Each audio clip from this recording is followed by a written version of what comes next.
Muito bem, falando da lição número 11, a parte de quinta-feira, personificação de pessoas falecidas. Obviamente que o estudo dessa lição dessa semana, falando sobre enganos do tempo do fim, um desses é a personificação de parentes de pessoas falecidas.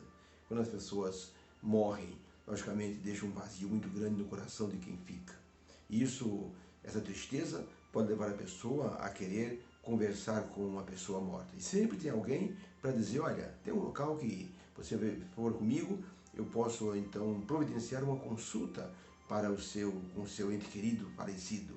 E obviamente aquilo que a pessoa vê é tão real que a pessoa tenha a impressão de que está falando com o próprio falecido. Como Saul, na lição de ontem, ele teve a impressão nítida de que estava falando com o profeta Samuel, mas era com o diabo. E o diabo diz, você estará comigo, você e teus filhos, esta noite. Por isso, é muito perigoso a pessoa entrar nesse campo espiritual. Nas ilhas Andamã, que faz parte da Índia, havia um homem chamado Bic. Bic era um verdadeiro terror para as pessoas. Bic tinha, assim, um convênio com os demônios, se podemos dizer assim. Ele era ligado a uma parte espiritual, assim, muito maléfica. Ele fazia alguns milagres que as pessoas ficavam espantadas. Ele achava qualquer pessoa desaparecida através de assim, efeitos espirituais. Ele tinha, assim, um contato com os demônios muito grande. Ele conseguia trazer corpos de pessoas falecidas de qualquer lugar do mundo através dos espíritos. Ele conseguia fazer qualquer trabalho espiritual usando os demônios. Ele ganhou muito dinheiro, ficou muito rico. Bic era, assim, temido e respeitado pelas pessoas, porque qualquer tipo de segredo que uma pessoa tivesse, Bic, através dos demônios, descobria tudo. E as pessoas, então, tinham, assim, muito temor, muito medo deste homem chamado Bic. Mas um dia Bic ouviu uma mensagem adventista no rádio e também viu na TV Novo Tempo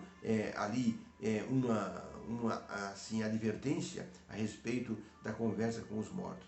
Depois disso ele viu um pregador em praça pública falando sobre Jesus e sobre essa questão dos mortos. Ele ficou muito espantado com isso. Começou a procurar saber o que era isso de verdade. Não foi uma luta fácil. A igreja ficou um ano lutando contra os demônios que não queriam perder Bic, assim, do seu poderio, da sua influência. Bic demorou um ano para ficar livre dos demônios, até que finalmente Deus o ajudou e ele conseguiu ficar livre dessa infestação demoníaca. Quando ele foi batizado na praia onde ele foi batizado, ele juntou uma pilha de 3 metros de altura, todas as mandingas, todos os patuás, tudo que ele utilizava para a sua feitiçaria, ele colocou naquela montanha, jogou combustível e ele mesmo tocou fogo. E ele disse, em nome do Senhor Jesus, estou deixando para trás toda uma vida de escravidão ao demônio. Ele tocou fogo e as pessoas aplaudiram. Mais de 3.000 pessoas assistiram o batismo desse homem. Se tornou uma bênção nas mãos de Deus. Por isso, esse homem fazia inclusive consulta aos mortos. Ele chegava a incorporar pessoas falecidas e falava com tal propriedade e usava o mesmo timbre de voz que as pessoas ficavam impressionadas e achavam que estava falando com o próprio parente falecido. Depois ele confirmou que o que as pessoas estavam ouvindo e assistindo era, na verdade, uma possessão demoníaca. Pergunta número 5. Pelos textos bíblicos de 2 Coríntios e Efésios 6, como podemos ser protegidos contra os enganos do diabo, personificando pessoas que já morreram e fazendo revelações? No livro de 2 Coríntios 11, versos 14 e 15, o apóstolo Paulo escreveu o seguinte, e não é maravilha, porque o próprio Satanás, ele se transfigura em anjo de luz, e não é muito, pois os seus ministros se transfiguram em ministros de justiça, o fim dos quais será conforme as suas obras. Efésios capítulo 6, versos 10 e 18, o apóstolo Paulo recomenda, no demais, irmãos meus, fortalecei-vos no Senhor e na força do seu poder. Revesti-vos de toda a armadura de Deus, para que possais ficar firmes contra as ciladas do diabo. Porque nós não temos que lutar contra a carne e contra o sangue, mas sim contra os principados, contra as potestades, contra os príncipes das trevas deste século, contra as hostes espirituais da maldade nos lugares celestiais. Portanto, tomai toda a armadura de Deus, para que possais resistir no dia mau, e havendo feito tudo, ficar firmes. estáis, pois, firmes, tendo cingido os vossos lombos com a verdade, e vestida a couraça da justiça, e calçado os pés com a preparação do evangelho da paz. Tomai, sobretudo, o escudo da fé, com o quais podereis apagar todos os dardos inflamados do maligno. Tomai também o capacete da salvação e a espada do Espírito, que é a palavra de Deus, orando em todo o tempo com toda a oração e súplica no Espírito, e vigiando nisto com toda a perseverança e súplica junto com todos os santos. Então, para a pergunta, o que essas duas passagens nos ensinam sobre a proteção contra os enganos do fim a respeito de personificação de entes queridos e de revelações?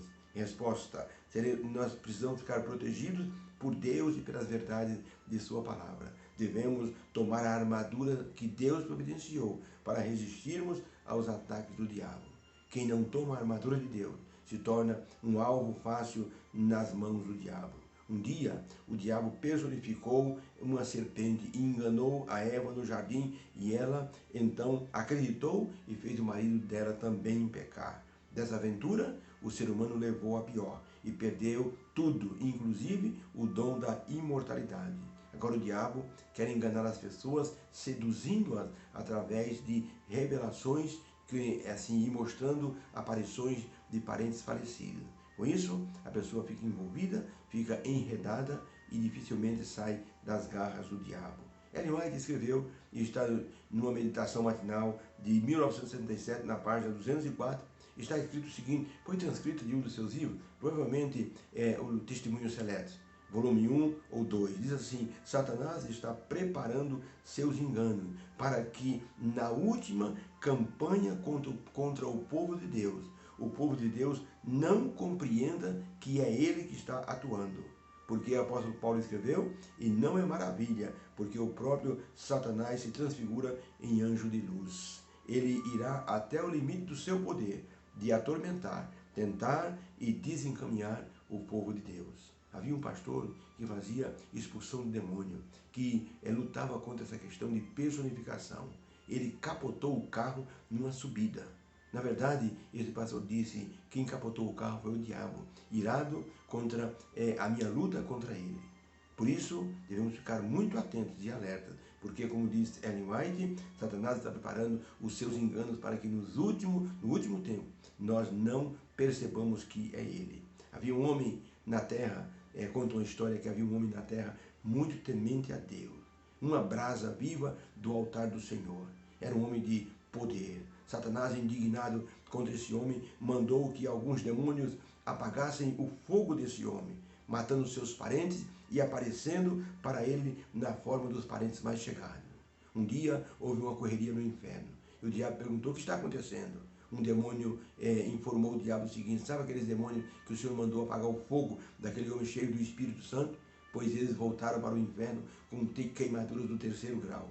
Não puderam expulsar nada daquele homem, nem perverter o que ele tinha de fé. Esse homem é muito poderoso nas mãos de Deus. Conclusão: sejamos uma pessoa cheia do Espírito Santo e nem os demônios poderão ou impedirão a nossa trajetória espiritual. Pelo contrário, seremos uma bênção nas mãos do Senhor e as famílias serão abençoadas pelo nosso proceder. Deus nos abençoe. Que o engano não nos envolva e que sejamos luzes para indicar a outras pessoas o caminho que eles estão trilhando.